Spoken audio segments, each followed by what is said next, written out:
supaya kita semuanya senantiasa mendapat curahan tambahan dari rahmat-rahmat Allah mulai sekarang sampai ke dalam surga.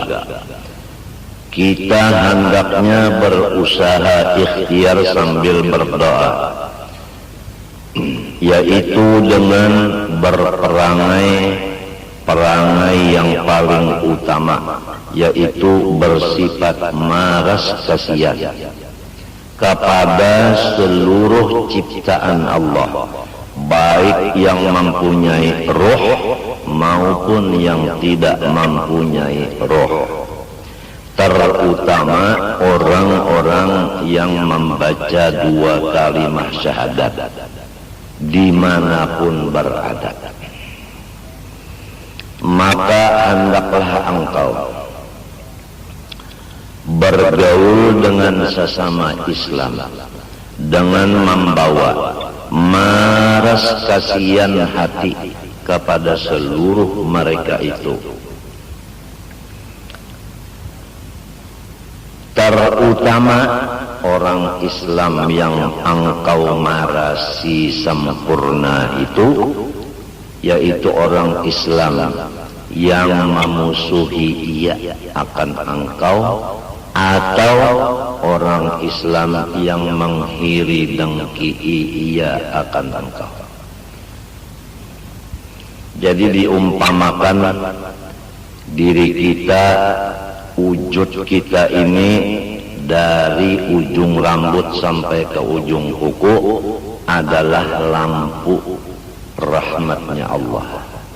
Tidak ada di badan kita yang bukan rahmat Allah. Misra rahmat Allah di badan kita. Maksud badan di sini mulai ruh sampai jasad. Kemudian lampu ini bernyala, maka cahayanya supaya kita sampaikan ke seluruh ciptaan Allah. Nur yang ada di badan kita disampaikan cahayanya itu kepada seluruh ciptaan Allah, yaitu rahmah, sifat maras kasihan tadi. Lebih-lebih lagi yang kita marasi itu dengan maras yang sempurna, orang Islam yang memusuhi ia akan kita, atau orang Islam yang menghiri dengki ia kepada kita. Jelas saja kan? Jelaskah? Jadi kita diperintah supaya lampu nang di awak kita, lampu rahmat, jangan dicopot atau diambil Tuhan atau pecah. Lamun pecah lampunya, cahayanya kadada lagi, bahkan membahayakan ke orang lain, karena orang lain bisa kasalukutan.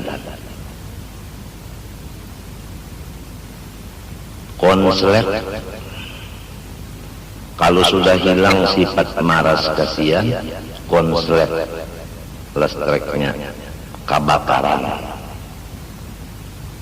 di rumah tangga. Kalau kita sudah kada maras kasihan lagi, rumah tangga semuanya berantakan.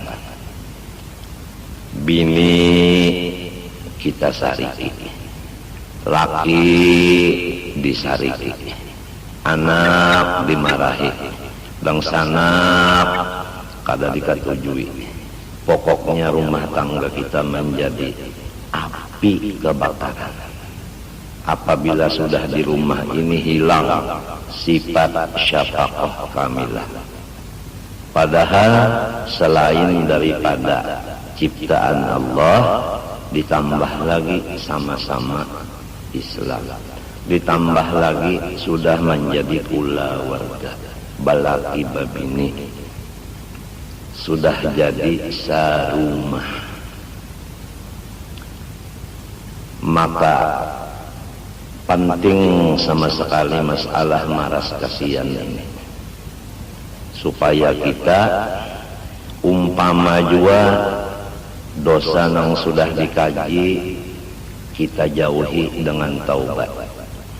kemudian suruhan Allah sudah digawi jua, kemudian kada melihat lagi keburukan-keburukan makhluk Allah, lalu diberikan tiket untuk husnul khotimah.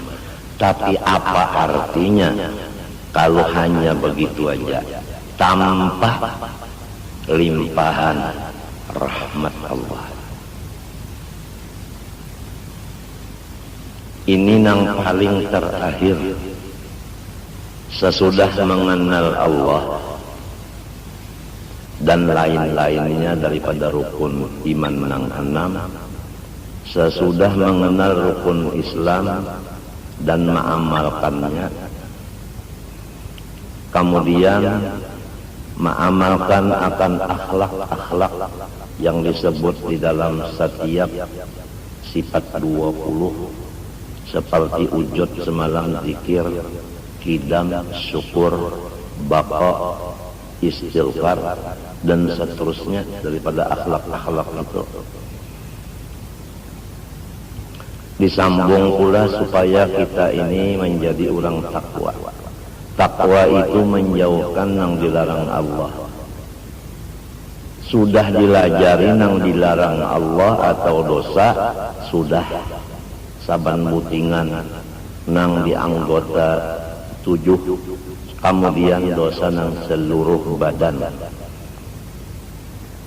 Kitabnya ada untuk dimutalaahi, bukan mendengar benar aja. Kalau mendengar limbahnya bulik hilang. Ini kitabnya dibacakan bah bulik kawa pulang membuliki di rumah. Kemudian selesai itu, lalu pembagian dosa nang gana lawan nang halus. Apabila nang gana, maka untuk menyelesaikannya harus dengan taubat. Nang halus cukup dengan sembahyang 5 waktu sudah dihapuskan. Kemudian nang halus bisa menjadi dosa besar disebabkan 6 perkara. Di antaranya waktu mengerja dosa nang halus itu ketahuan orang lain di tengah umum dan lain-lainnya. Kemudian lalu bahaya-bahaya dosa supaya kita takutan melaksanakannya dan supaya kita ampih menggawinya apabila tagawi dosa nang sudah dikena beberapa hari nang dahulu dibacakan itu, yaitu bahaya-bahayanya. Di antaranya seumur hidup siang malam kita mengaji, belajar ilmu, kada dibari Tuhan paham, tetap bungul, masuk di telinga kanan, keluar di telinga kiri, kada mau barikit, apalagi ma'amalakan. Siang malam mengaji, ya tapam babal, kada mau barikit, kada mau ingat, apalagi memakai. Gara-gara masih kotor lagi. Biar mengaji ke luar negeri, limbahnya bulik baujung sasengot, maksudnya baujung umur tua.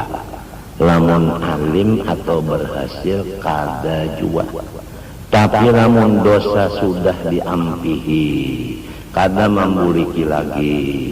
Walaupun mengaji di rumah aja, insya Allah menjadi orang nang mulia, yaitu al ulama warasatul anbiya, menjadi orang alim, khalifah Nabi.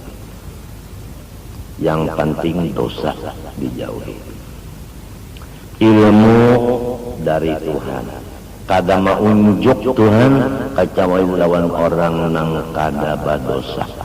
Lamun dosa digawi, Tuhan kada maunjuk ilmu kepada orang itu.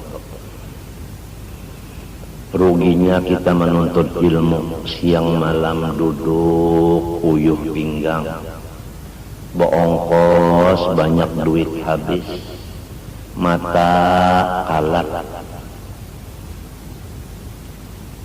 sekalinya kada berhasil. Aturannya kalau sudah 10 tahun mengaji menjadi ulama,